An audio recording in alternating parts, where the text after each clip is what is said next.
Bonjour à tous. L'activité d'aujourd'hui s'intitule « Identifier facilement l'appareillage modulaire électrique ». Elle doit vous permettre de vous familiariser avec le matériel, les symboles électriques et la fonction des appareils. Je vous donnerai également des conseils pour vous débrouiller lorsque vous devez identifier un appareil électrique. Alors avant de commencer, je vais reprendre l'un des termes du titre qui est « appareil modulaire ». Le terme modulaire signifie simplement que l'appareillage peut se fixer sur un rail à l'intérieur d'un tableau électrique et qu'il occupera un certain encombrement dans le coffret électrique en fonction du nombre de modules de l'appareillage. Ces appareils, une fois installés sur le tableau, prennent plus ou moins de place en fonction du nombre de modules qu'ils occupent dans le tableau.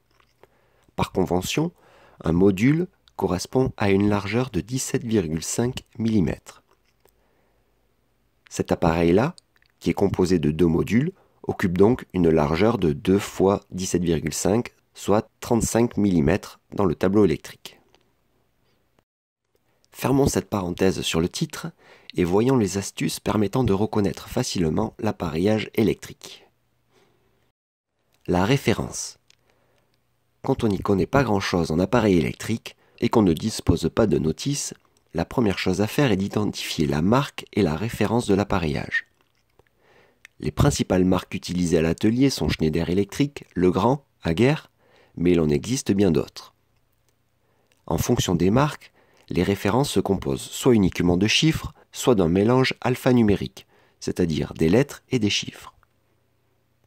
Dès que vous avez identifié la marque et la référence de l'appareil, une simple recherche sur Internet vous permettra de trouver toutes les informations nécessaires à son identification.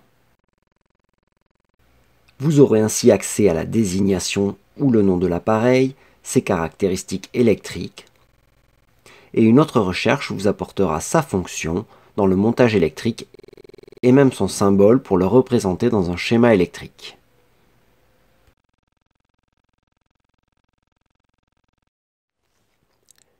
Les symboles.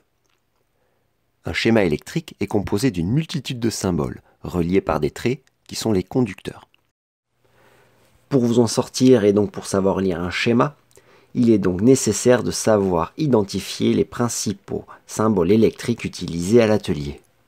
Parfois, pour identifier un matériel électrique, il est nécessaire d'utiliser le symbole imprimé dessus. Il suffit alors de regarder les informations présentes sur sa façade ou sur son côté. Vous pourriez y trouver son symbole. Mais cela nécessite tout de même un minimum de connaissance des symboles électriques. Pour gagner en autonomie, je vous rappelle qu'un certain nombre de symboles correspondant aux appareils industriels sont accessibles sur votre Drive.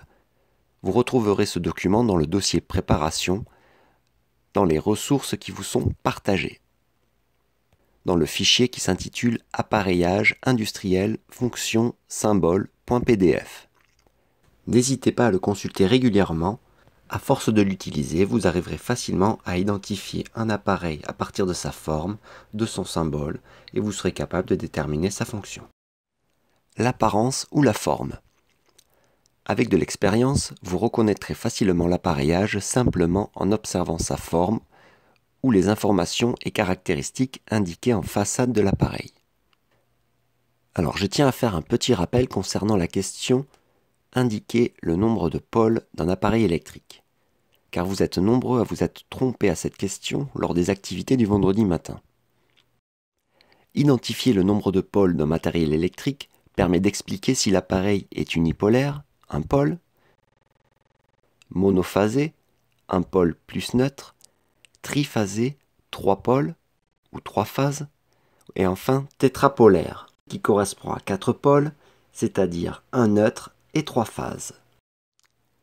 Voici différents appareils. Quand on vous demande le nombre de pôles d'un matériel électrique, il faut regarder le nombre de bornes à raccorder d'un côté, c'est-à-dire le nombre de potentiels différents. De ce fait, il ne faut pas compter le nombre total de vis ou de points de raccordement. Sur ce premier appareil, on peut observer 2 bornes en amont, un neutre à gauche et une phase à droite. C'est donc un appareil unipolaire plus neutre que l'on appelle également monophasé.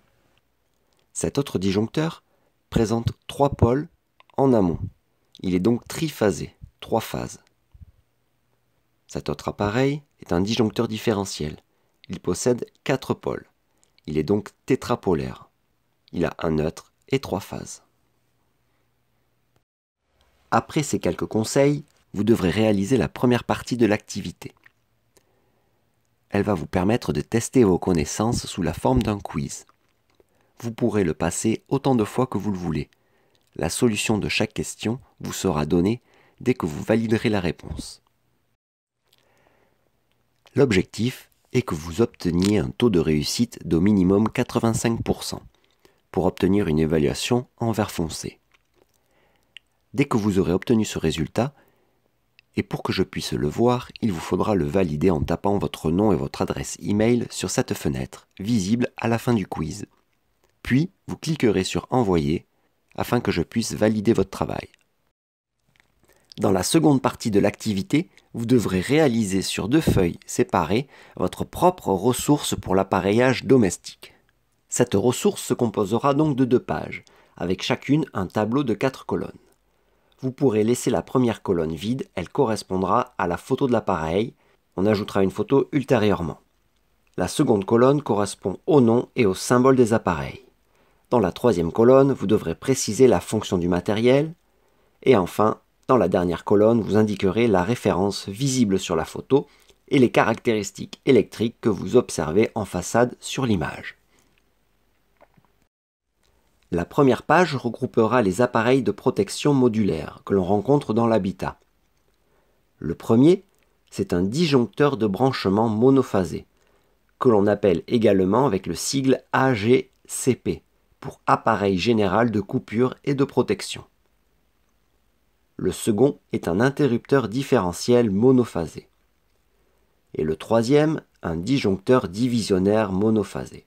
Je vous laisse prendre le temps d'observer ces différents appareils, mais pensez à faire pause sur la vidéo pour voir en détail les appareils. Sur la seconde page, vous placerez les 3 appareils de commande ci-dessous, qui sont le télérupteur,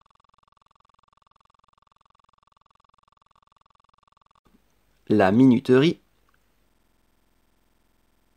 et le contacteur heure creuse, utilisé pour commander un chauffe-eau ou cumulus, par exemple pendant les heures où l'électricité est la moins chère, c'est-à-dire pendant les heures creuses. Vous compléterez ces 2 tableaux en représentant à la règle dans la deuxième colonne les différents symboles représentés en multifilaire, dans la troisième colonne toutes les fonctions des appareils, et enfin dans la dernière colonne vous indiquerez la marque, les références si elles sont visibles et les différentes caractéristiques que vous pouvez observer en façade des différents appareils.